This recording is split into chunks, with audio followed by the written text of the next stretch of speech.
Venice, a city made of mystery and beauty, secrets around every corner, a confusing labyrinth of narrow alleyways, thick fog, the murky sea at night, a city that produced artists who painted in the darkest colors and with quick, rough brushstrokes, like flashes of lightning that illuminate the obscurity for a moment.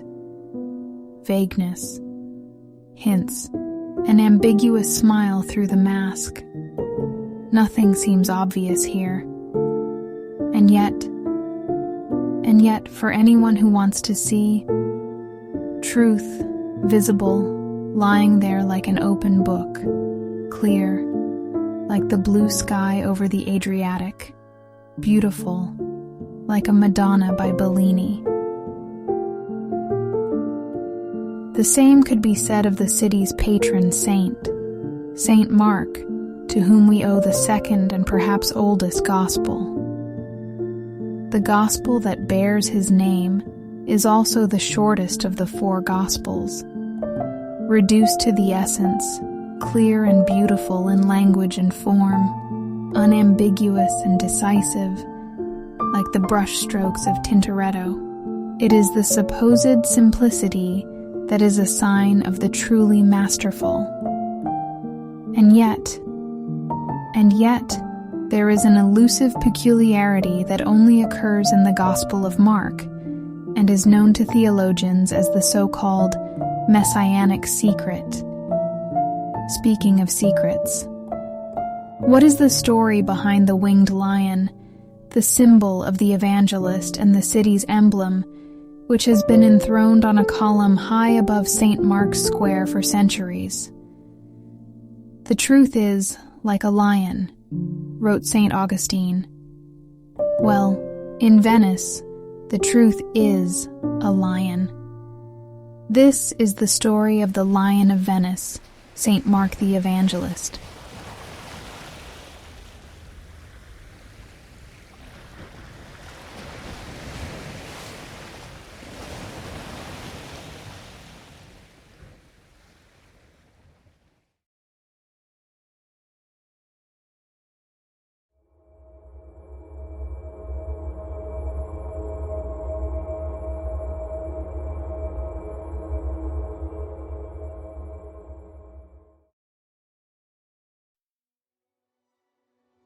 This chapter begins the same way the last one ended. A man is forced by unfavorable winds to land with his ships on a small island. This man was also on his return journey. His hometown was Sparta, and the name of the place from which he returned became a legend: Troy. In the Odyssey, the poet Homer describes not only the long adventurous journey home from Troy of Odysseus, king of Ithaca, but also, as a story within the story, the somewhat shorter Odyssey of Menelaus, king of Sparta. And it is here that we learn the name of the island on which Menelaus is stuck, hoping for more favorable winds. It is the island of Pharos, off the coast of Egypt. In 331 BC, a man arrives in Egypt who allows himself to be worshipped not only as a liberator, but as a pharaoh, a god-king. He had just defeated the Persian army in spectacular fashion. Wherever this man goes, he always carries the epics of Homer with him. His deeds will not only match the fame of Homer's legendary figures, he will surpass them. This man is Alexander the Great. With him, the age of Hellenism begins. Greek culture spreads around the Mediterranean and will be influential for centuries to come. When Alexander decides to found a new city to bear his name, he chooses the site of an ancient Egyptian settlement in the west of the Nile Delta. Off the coast, the city's distinguishing feature, you guessed it, the island of Pharos. Fast forward a few hundred years. In the 1st century AD, Alexandria had not only grown to become one of the largest cities of the time, with a population estimated at 500,000, it had also become part of the Roman Empire since the victory of Octavian, later Emperor Augustus, over Mark Antony and Cleopatra at the Battle of Actium. After Rome itself, Alexandria became the most important city of the Roman Empire. This was mainly because the city was an important trading center, where grain was shipped to Rome in large quantities. But Alexandria was also famous for something else. It was not only a center of commerce, but also a center of the intellectual.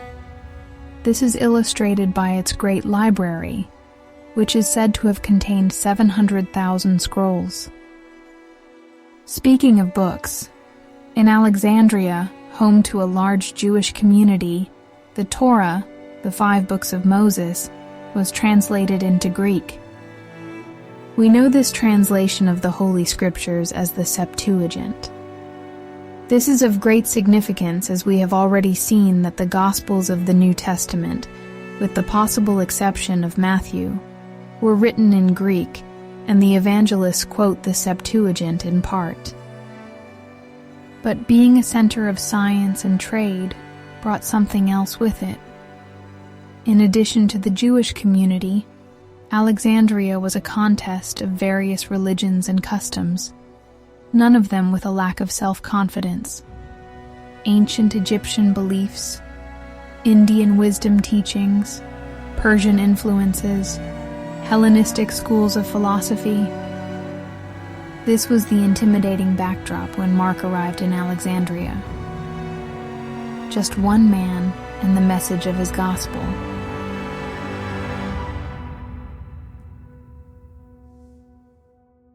Why Alexandria? Some say that Peter commissioned him to go to Egypt before his death. Others say that Mark was following a vision. Perhaps he was also thinking of the infant Jesus and the flight of the Holy Family into Egypt. Here, in a foreign country, the Son of God spent the first 3 years of his life. In any case, Mark was ready to fight, you could say, like a lion, to make the truth known to the Egyptians, with success. Although he did not consider himself worthy, the growing Christian community elected him as their bishop. The Coptic Church, one of the oldest and most traditional Christian churches, therefore regards Mark as its founder. In the Coptic tradition, it was also Mark who founded a school in Alexandria, in which Hellenistic philosophy was taught alongside the beliefs of the Christian faith, in order to be able to argue more effectively in disputes. This school is considered to be the first theological school in the world. Must the truth be defended? That was a question we already asked ourselves in this video, and now you know Mark's answer to it. The Easter celebrations of the year 68 were not only a special date for the growing Christian church in Alexandria. On the same day, the pagan population worshipped the deity Serapis, a relatively new creation, a mix of elements of ancient Egyptian and Hellenistic ideas, a little bit of Zeus, a little bit of Osiris. Driven by jealousy of the miraculous power of the Holy Spirit working through Mark, and the loving devotion with which the followers of Jesus celebrated their services, the worshippers of Serapis incited the population against Mark. A mob forced its way into the church and seized Mark while he was standing at the altar. They put a rope around his neck and dragged him through the streets of Alexandria. But Mark prayed for his tormentors and asked God to forgive them, just as his master had done 3 decades earlier on the cross. Then Mark, the faithful servant of the Lord, died a martyr. but the anger of the pagans was not yet appeased. Killing Mark in a cruel manner was not enough for them. They wanted to burn his body. But at the last moment, when the pyre was already burning, a storm arose with heavy rainfall, which dispersed the crowd and extinguished the flames. The Christians took advantage of this situation to carry his body away and bury him in their church. There the remains of Saint Mark rested for a very long time, wrapped in silk and sealed, until 8 centuries later, in the year 828, 2 merchants from Venice arrived in Alexandria. Depending on who you ask, the following happened. After their arrival, the 2 merchants went to the church near the port to venerate the relics of Saint Mark. There they encountered 2 sorrowful guardians of the tomb. When asked why they were so worried, the monk and the priest replied that the ruling caliph had ordered Christian churches to be plundered in order to build a magnificent palace. The Venetian merchants then offered to smuggle the relics out of the city onto their ships and bring them to safety in Venice. Others, however, did not hesitate to describe the venture simply as theft. Whatever the case, in order not to arouse suspicion, they replaced the bones of Saint Mark with those of a less eminent saint. You may want to keep this incident in mind. We'll need it again in a moment. This dramatic, action movie-like operation finally brought the relics safely to Venice, where they were kept in a chapel in the Doge's palace. The following year, construction work began on a remarkable church, suitable to house the remains of an evangelist. This church is St. Mark's Basilica. Here, on St. Mark's Square, in front of St. Mark's Basilica in Venice, we began our journey, and this is where it could also end. But there's more to the story. And boy, what a story this is.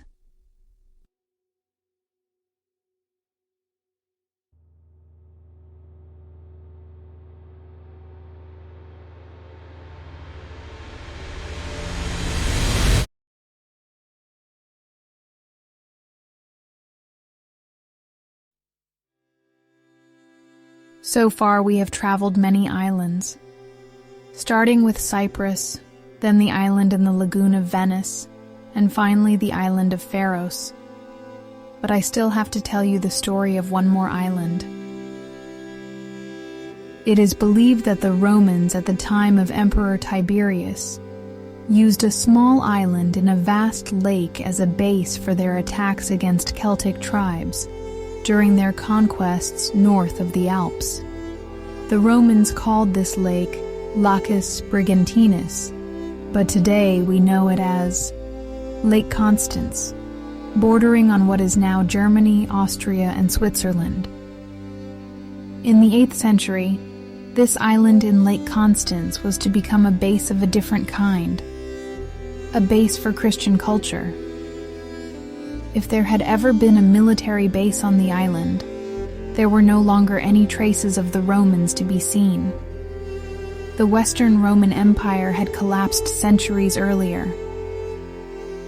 In the year 724, a wandering monk named Permin reaches the shores of Lake Constance. It is not clear where Permin came from, but there are good reasons to assume that he came from yet another island of great importance in the history of Christianity. It is possible that Permin was part of the Hiberno-Scottish missions. Hibernia is the Latin name for Ireland. And even if it sounds unlikely, right here is the connection to Egypt. You see, around the year 360, Athanasius, Bishop of Alexandria, wrote the Vita Antoni. In it, he describes the life of Anthony the Great, who as a young man leaves his wealthy family and goes into the Egyptian desert to lead an ascetic life. In the silence of the wilderness, Anthony searches for God and, like Jesus, has to fight the demons that are at home in the desert. Other hermits soon followed his example. These desert fathers founded Christian monasticism. The word monk comes from the ancient Greek noun monachos, which in turn is derived from the adjective monos, meaning alone. Back to Permin. Since there are no deserts in Ireland, the next best thing is remote islands. The most famous example is Skellig Michael, 7 miles off the coast of Ireland. Not a desert, but undoubtedly desolate, hostile, and almost certainly home to demons. But eremitic seclusion on an island was only one form of monastic life. The other was the founding of monasteries and organized life in community.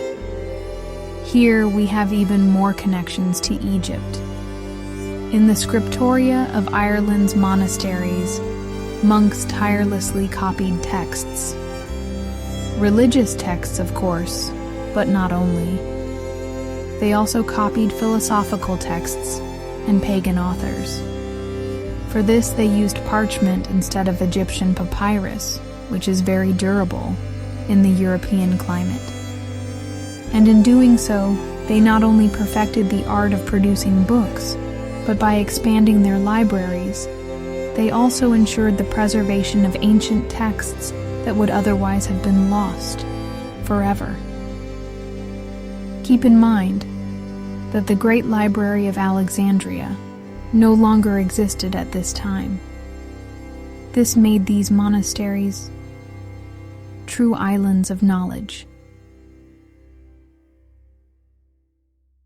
So what was Permin doing on the shores of Lake Constance?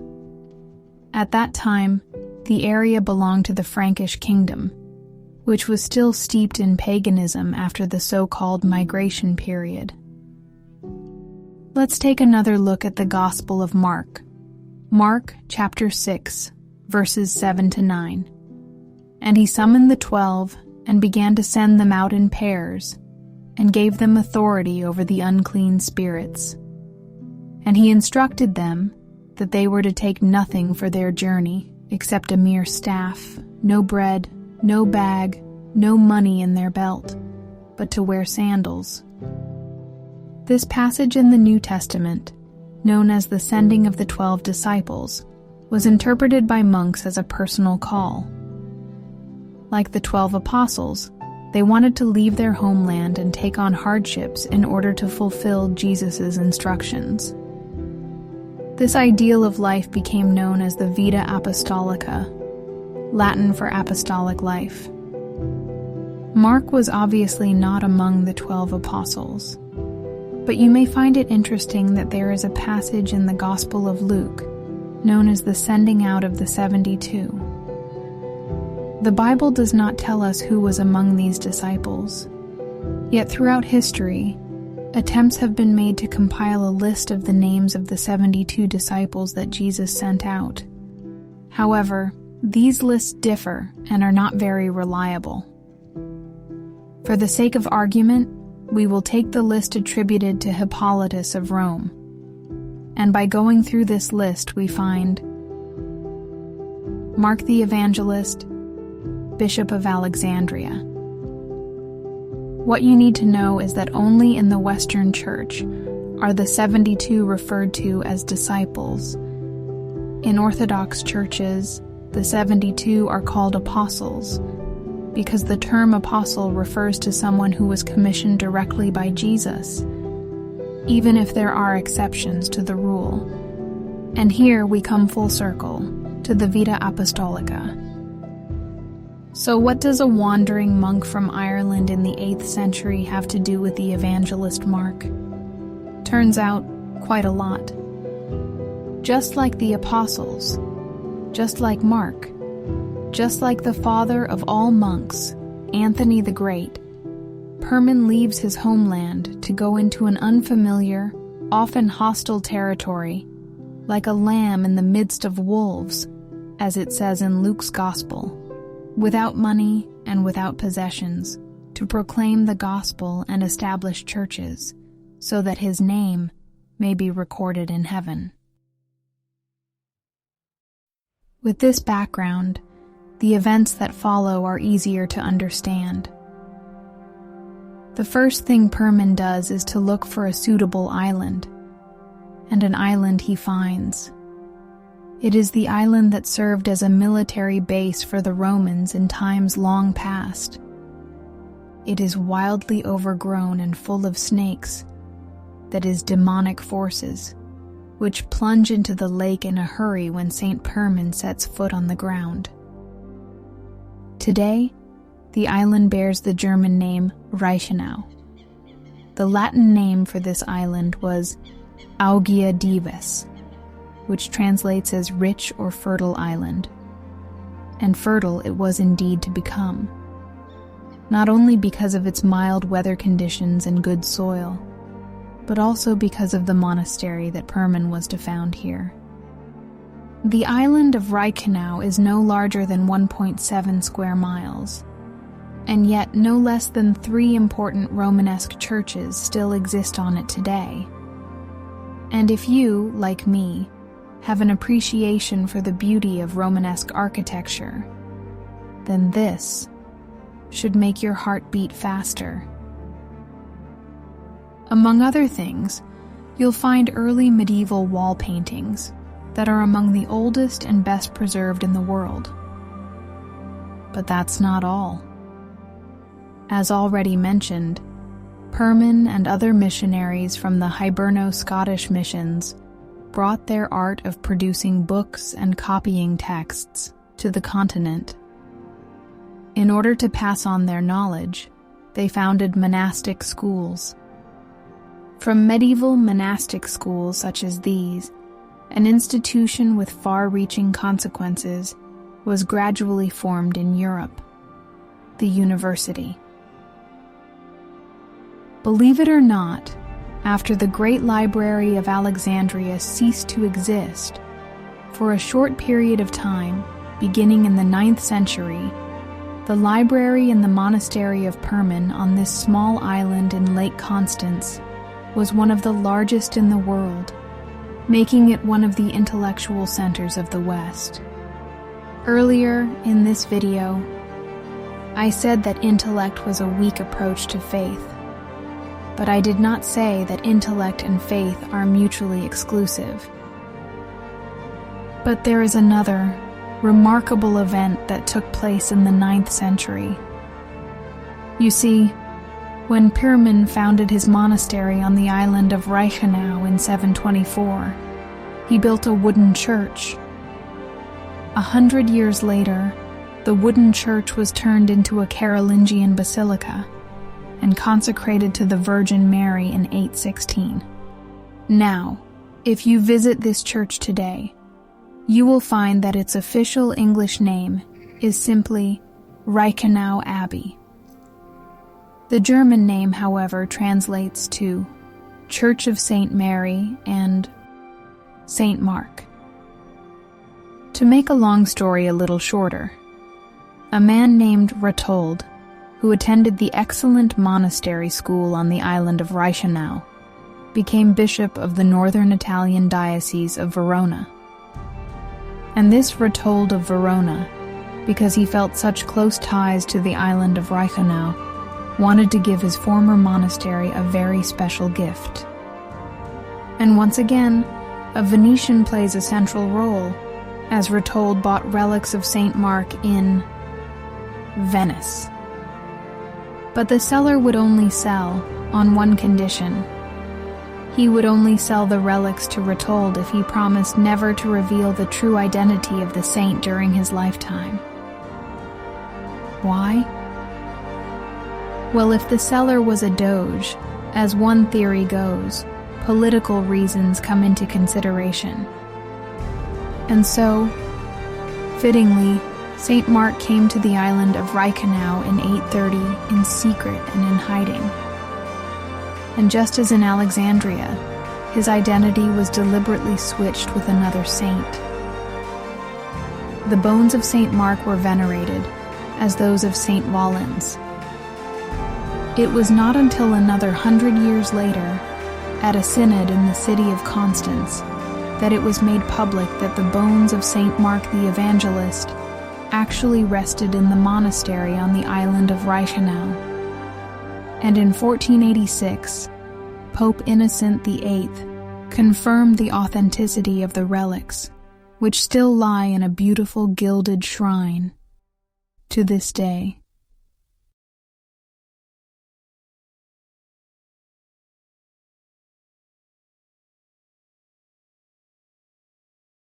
Only one question remains to be answered. Why a lion?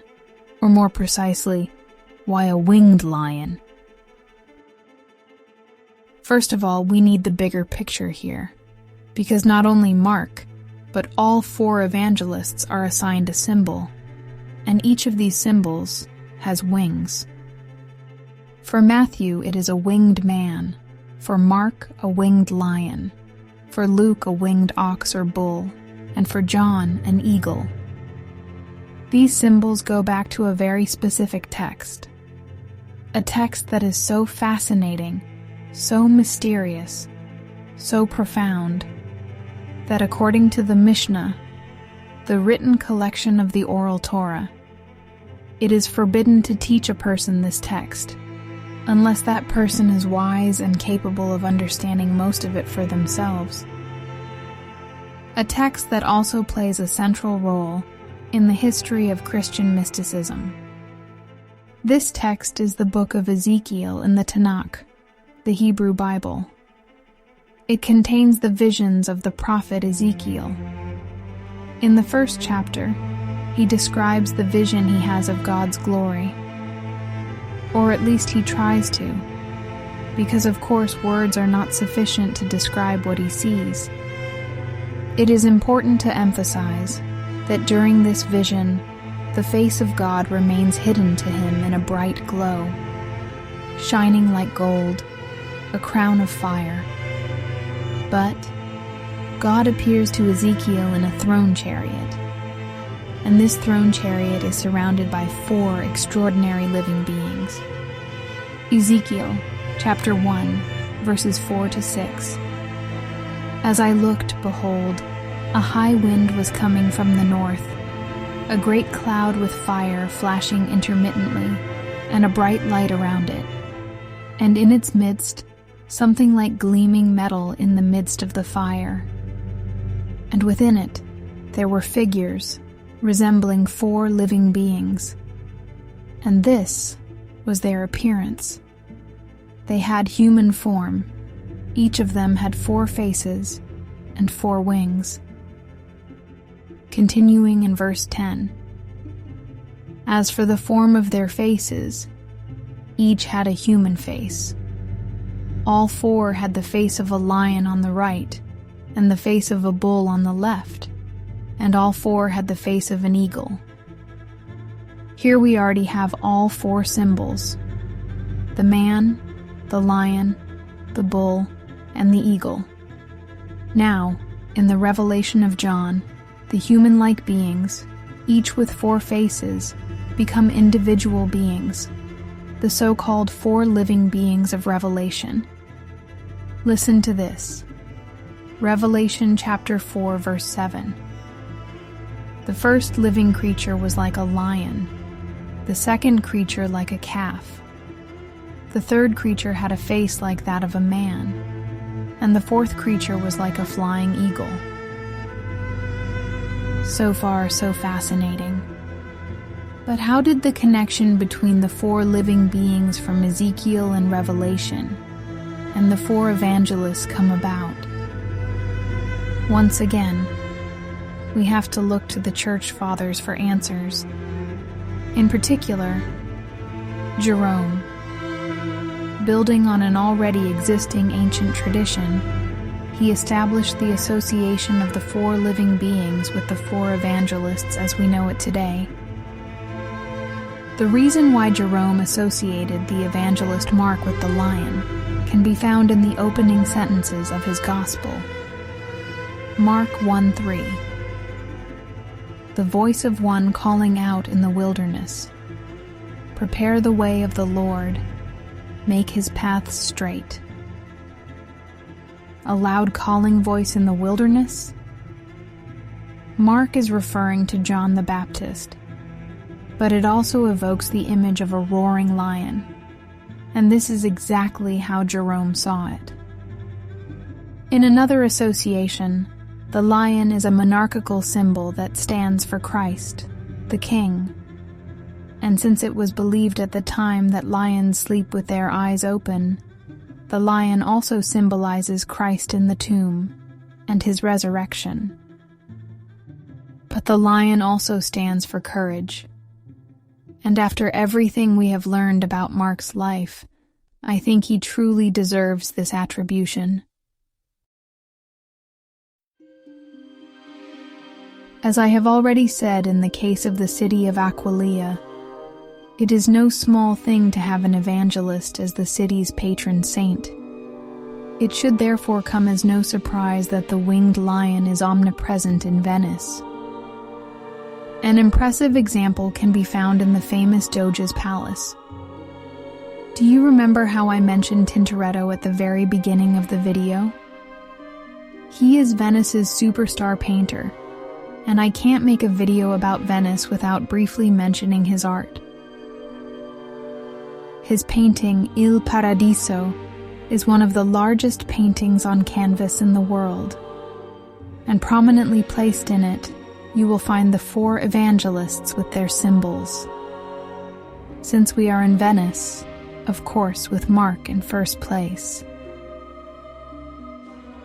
It's like a big hidden object picture for adults, with over 500 figures. Have fun searching.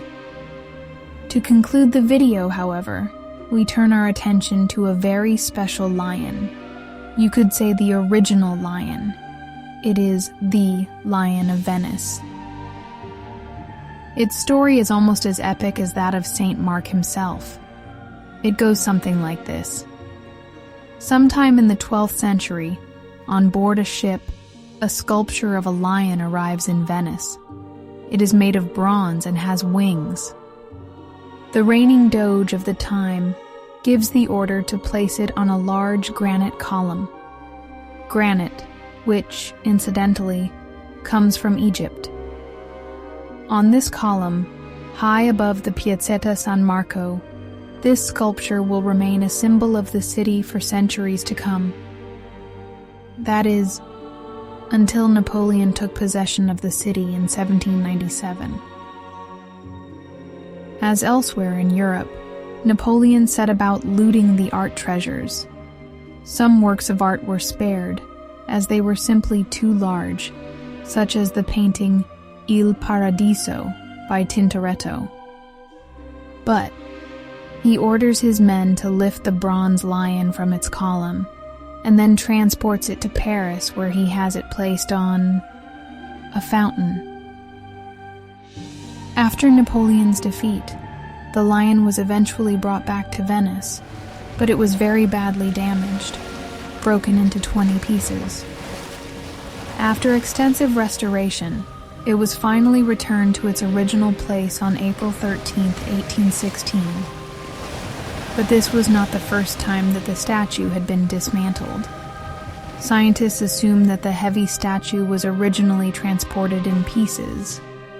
But where from? Now here's where it gets really interesting. The last restoration of the lion took place in the 1990s. The restorers came to the conclusion that the statue could be a staggering 2,300 years old. In fact, scientists have always puzzled over its original provenance. In the draw were many suggestions from Assyria to the Hellenistic Greek world. And then, on September 11, 2024, experts held a press conference in Venice and announced that they had solved the mystery. What they found out was that the ore used to make the bronze was mined on the lower reaches of the Yangtze River in China.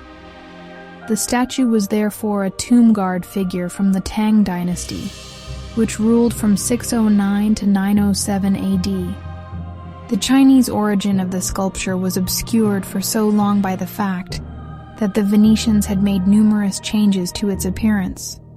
For example, the original statue probably had more pointed ears and perhaps even horns. But how did the lion from China get to Venice in the first place? If you just thought of the most famous traveler to China and one of the city's most famous sons, you may have been right. A namesake of Saint Mark, Marco Polo. Okay, not Marco Polo himself, but there is a possibility that his father Niccolo and his uncle Maffeo actually brought the lion back from China as they traveled the Silk Road between 1264 and 1266.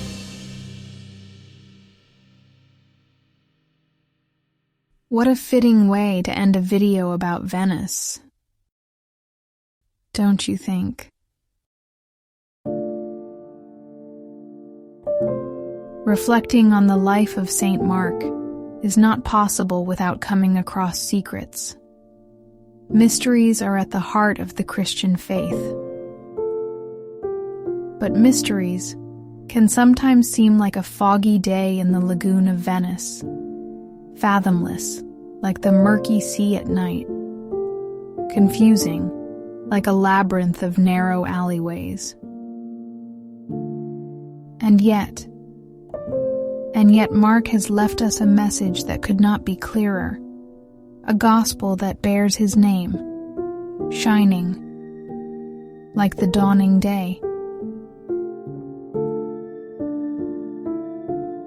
Or to put it in Mark's own words, for nothing is hidden except to be revealed, nor has anything been secret but that it would come to light.